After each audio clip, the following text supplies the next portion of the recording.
Well folks, the sun is here. Sales have drifted off and it's a quiet period for the firewood industry. One of the common questions I get asked is, Joe, what do you do during the quiet months? What can I do to pull in some extra money for my firewood business? And in this video, I'm going to give you a few tips, a few things that I do to bring some extra revenue into your firewood business and prep for the season coming up.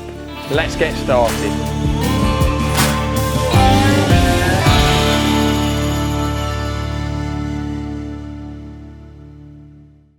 Welcome back to the Log Burners Lounge everyone, and as you can tell from the intro, this video is going to be purely about the quiet months, the sunny months. What can we do to bring in that extra revenue during our downtime? Now the first thing I want to tell you is, this isn't downtime, this is prep time. Everything you do now will affect what you do at the end of the year, right? So everything you can do to prep, everything you can do to market, everything you do now will see you better off at the end of the year, and whatever you haven't done will show. So to kick things off, I'm going to start with what can you do in the quieter months. So the main thing you should be doing is prepping all your stock. That is 100% a given. Get things ready for the end of the year, get all your stuff seasoning, and once you've got that done and you've got some spare time, here are a few things I do. Firewood isn't just for the winter. Okay, so you've got campsites, you've got cooking woods, you've got outdoor garden fires. All those customers still need servicing. So this is your time to sell to those customers. Change the way you market, change how you advertise your products, get some better photos with more of a summary background. You know, send out them email campaigns telling people that firewood isn't just for winter, and believe it or not, your sales will start to pick up again. It will be nowhere near as busy as it is in the winter, but it will give you a steady cash flow to maybe keep you afloat depending on how well you get on, but it's definitely cash in your pocket and you're definitely selling the wood that's sat in your yard. For us, we have what we call a summer and a winter website. So far we haven't quite changed it yet, but that is on the card to sort out. We have two saved layouts, same with our marketing templates that we put together, and the summery, sunny, fieldy theme with a outdoor fire or cooking woods. We will then change the website to that, change all the marketing to that, and promote that over social media, over email campaigns, and in potential videos. So what you got to do, you got to diversify yourself, change what you're thinking, okay? So if I was you right now, the first thing I'd do, if you don't already do it, is come off here, get your phone out, go on Google and type in campsites with fires, or campsites that allow fires, okay? And from there, Google have a little symbol, or it will say allows fires. Ring every single campsite in your radius, right? You could choose how big your radius is, but Google will show you. So call them, tell them what you could do for them, tell them what products you got, and see if you can make a deal. For me, that's what I did, and there are different scenarios where I've managed to step into the market. So your first scenario is they always struggle to get firewood at this time of year because not many people sell it. Second scenario is the person supplying it cannot meet their needs. So one of our clients likes to let us know in advance when they've got a booking, and they'll send me their bookings, and I will have to go down there the night before, the day before, maybe even 2 days before, once they've had it all cleaned and whatnot, and put a fresh stack of firewood there to suit how many days they've got.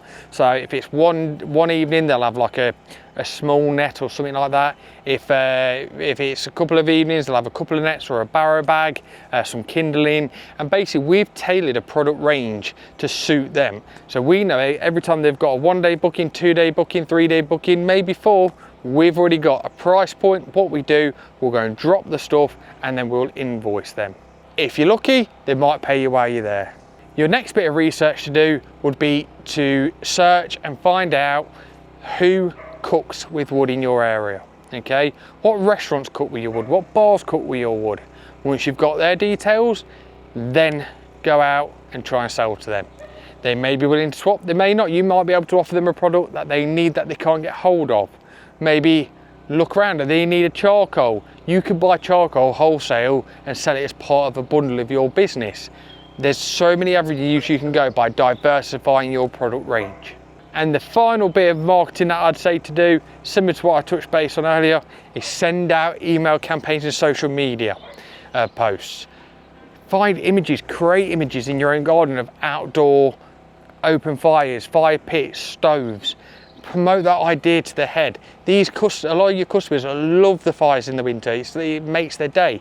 You know, they might have never have seen a fire in the garden, or they may have seen one, but they need reminding, right? You've always got to remind your customers. One thing about marketing in the firewood industry is you have to sometimes remind people that you're here, this is what we do, and this is how we can help you. Give them that idea that they need the wood early. Give them that idea that, you know, prices, quite rightly so, could be going up. Let them know you're still there, you've not gone anywhere, you've got the best wood around, and to stick with you for whatever reasons. I'd say my next tip is to take a look at trade sales, okay? Garden centres and, you know, farm shops still sell firewood in the summer or spring months, the warmer months, and they do it in smaller quantities usually, and they buy it in usually. You may or may not find that they process their own, but usually they will buy it in forms of nets, bags, barrow bags, whatever. Go to ring round, contact all the shops and say, look, this is what we do, this is how we can help you. And what you're going to start seeing now is a pattern. You're just repeating the same steps for each individual sector that you can sell to.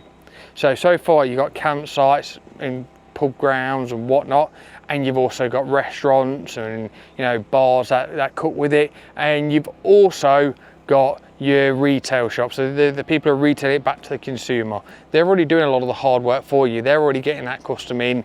You know, you might be taking a bit of a less of a cut, but at the end of the day, money's money. You're making something. As long as it pays your way and it's worth your while, definitely do it. Right, let's put all that to one side then. So let's just say you already do all that and you still need some extra money. What can you do? Have you ever thought of wholesale? Can your business cope with wholesale? If you've got a lot of downtime, ring round, see if any other businesses may need your services. They may need some wholesale firewood to help them with their cooking woods or their summer sales. They might need help, you know, stocking up for the winter because they want to get a stock there. Let people know you're there, get some early sales in. You might be able to sell 80 bags, 100 bags, 200 bags, 300 bags, you know, before the season's even started. You know, our wholesale starts, well, we do it all through the year, but at the minute we've had 1, 2, 3 wholesale orders in the past 2 months, and it certainly will pick up. So you got June, July, August, that's usually when it gets busy for us. It does get busy towards the end of the year as well, but we're already busy then, so we tend to like train our clients and customers to order as early as possible. So by now you're fed up with me telling you to sell your firewood or telling you how to sell your firewood. So let's go away from selling your own firewood. Why don't you go process other people's firewood? Like last week's video, the mobile processing is on the table. You'll do well at that as long as you do it right. If you can do it right and you show up and you provide a good product, like what I said in the previous video, you'll be inundated with work potentially. We are very busy with our mobile processing. We're pretty booked up for this month and next month, and potentially a bit into the month after. It takes a lot of work to get there. It won't happen overnight, but instead of thinking to yourself every year, oh, it's the dreaded months, blah, blah, blah, we've got no sales, we're trying to keep afloat, we've put so much money in stock, we're doing this, that and the other. Start making a change now, and by the time you get to next year, it'll be better, and the following year it'll get better, and before you know it, just like you grew your firewood business, you will be busy all year round. Now remember, it's not just businesses that need mobile processing. I know a few people who go out to domestic customers who have loads dropped by tree surgeons, okay? They need someone to go down there with a petrol log splitter or something like that, chainsaw, logging up. Might not be for you, it isn't for me, but it's still a money earner and there is good money involved in it. But I can't express this enough. Don't forget that this is the time of year you build your stock, maintain your equipment and get ready for the end of the year when the season kicks in. For us, the season kicks in, well, quite newly so, August, and it lasts all the way through to February, March. So if you think about it, we're in May now. we're at the start of May, so May, June, July, or I've got 4 months. 4 months to service all our clients in the mobile processing sector. We've got to service all our wholesale clients while still prepping for the domestic supply at the end of the year. One thing we also do at the end of the year would be to do trade sales. So people will come in with their vans and pickups and we'll load them up and they'll book their delivery schedules around us.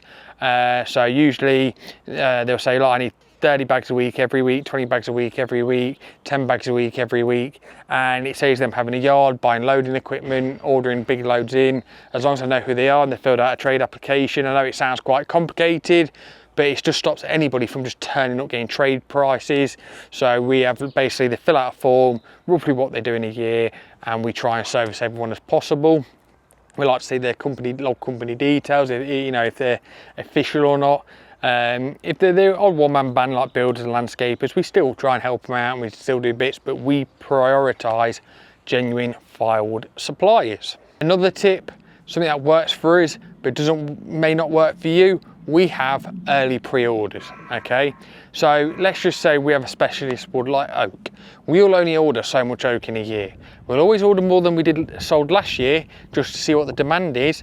And at this time of the year, if you wanted to order a bit more because the early pre-orders are coming really well, then you still can, and it kind of gives you a vision of what's happening at the end of the year. So people will pre-order their oak from us, and essentially that is early revenue. They'll get it on the first day of August or the first week of August, we usually do, and they've got it there set up, it's paid for, it's all done, and it's a great source of revenue. Last year we sold probably about 100 pre-orders and we delivered them straight away in August. They loved it, and that gave us a sort of span of, right, we've just done 100 multi-bag orders here. What do we need to finish off the rest of the year? Do we need an extra lorry load? Do we need an extra 2 lorry loads? And it gives you time to prep and service more customers, because we run out of oak pretty quick. You know the belief, everyone says oak is the best wood to burn. Probably is, probably not. Everyone's got agreements and disagreements. It is a great timber for burning. It is a premium product and people love it. So try and get your orders in early and know where you're at, because personally for me, I don't like to order too many lorry loads of oak. One, obviously when you're purchasing it by the arctic load, oak is a heavier wood. You don't get as much volume, I believe, because it weighs more, so you get to your weight limit. In the UK, I think it's about 25, 26 ton. Once you get to that weight limit, they can't add any more on. So we like to get volume for the amount of ton we get. That's the aim of the game. Make as much as you can out of one product. And then to add to that, you've also got things like your sawdust, your firewood offcuts. I've done a video on firewood offcuts. You can sell your sawdust. It's all in the marketing. That is another way you can earn some extra money also. But the number one piece of advice, which I've been talking about all the way through this video, it is the time to plan, prep and promote. Remember, any promotional bits you do now has a knock-on effect at the end of the year. So when you come to your advertising on social media, for example, or Google, you've got natural growth and you've got paid growth. The people who pay for paid sponsored ads will always beat someone who just started promoting in the winter. So let's just say it's, I don't know, November, and you've just done your first advertisement for free, you've not paid for anything, saying we are Joe's Logs and we have firewood near you, here's the price, blah blah blah, whatever. Okay, if someone does a paid promotion, they will appear above you 9 out of 10. Okay, the people who advertise really early all throughout the year, the algorithm in Google recognises that, right? Recognise that you're always there. There's a constant feed of information coming, you're servicing your customers. Even if they get views, I know it sounds silly, you don't get to see the number of views sometimes, you do on Facebook Analytics, I think you do on Google as well, but you're getting views all the way through the year. People are liking what they see through the year. They might have saved you details for the end of the year, okay? Even if you got some sales throughout the year, that will contribute to that. So let's just say you've, been naturally posting once a month, once a fortnight, whatever, through social media and Google, all right? The person who does a paid promotion may still appear above you, but then if you do a paid promotion, a very cheap one or a bit of a sponsored ad at the end of the year, you will 9 out of 10 appear above them. You're the new favourite because you've been around for all of the year. You're not just trying to whack money in, and it's more cost effective. You won't have to put as much money into your marketing. A lot of the time you'll find that because you've been there all year, you won't have to do a paid promotion. People search your details, you will always appear at the top of Google or the top of Facebook or maybe the top of Instagram. I'm not too sure on Instagram, but I know that's how it works.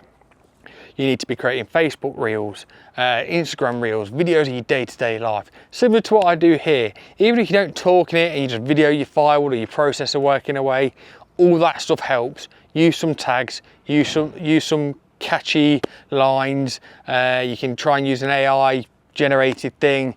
It's completely up to you for your wording if you're not too good at that. But everything you do now will have a knock-on effect at the end of the year. So get promoting, get diversified. So diversify your product range, try and promote those, you know, summer burners, cooking fuels, and most of all, don't forget to prep. Don't get lost in chasing the money in the now that you've ruined the end of your year. You know, let me know what you think. If you've got any other tips, there's probably loads of tips I could probably think of. It's a hot day. I did have a few bits planned in my head, but I'm going to touch that in a different video. So if there's anything you can think of, drop it in the comments, let other people see, try and help everyone out. We're all in this together, really. It's a great community building. I really appreciate you all being here. I appreciate the feedback from the live streams that we do. If you haven't been on one of our live streams, join. It's a great place to be. Many firewood suppliers in there, many people with different backgrounds who are part-time oil people, part-time firewood people. You know, you get a general gist of what's going on in the industry and some great advice there. So as always, don't forget to like and subscribe. Thank you for being here, and I'll see you on the next one.